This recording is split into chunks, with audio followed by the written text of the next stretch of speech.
আমি বেরিয়েছিলাম, তো ভাবলাম সন্ধ্যাবেলা কিছু খাওয়া যাক। তো বাইরে থেকে কিছু খাওয়া হয়নি আজকে। ঘরে এসেও সেরকম কিছু খুঁজে পাচ্ছিলাম না। তো আসার সময় এই যে এই ব্রাউন ব্রেডটা কিনে এনেছি, ভাবলাম এটা দিয়ে স্যান্ডউইচ বানাই। মোট ৩ টে বানাবো, ৩ টে। এই যে আমার ৪ টে, মায়ের ২ টো। আর এই যে এখানে ডিমের ভুজিয়া মতো করে নিয়েছি। অন্য সময় টাইম থাকলে সেদ্ধ করে নিই, বাট আজকে টাইম ছিল না, তো এই ভুজিয়া মতো করে নিয়েছি। এখানে সকালে কিছু চিকেন কিউব ছোট, ছোট করে মানে কষা টাইপের করে রাখা ছিল।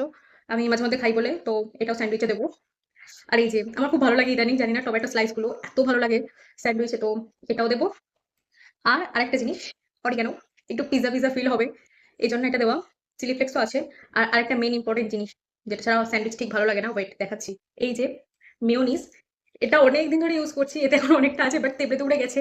মানে টিপে টিপে বার করতে হয়, তো ওই জন্য কেমন একটা হয়ে গেছে। আর এখানে এক্সেস কিছু ডিম বেঁচে গেছিল, সবটাই ভরে ভরে দিয়েছি। তো এটা এখন আমার পেটে যাবে। এই যে এরকম আমার ৩ খানা রেডি হয়ে গেছে, এগুলো এবার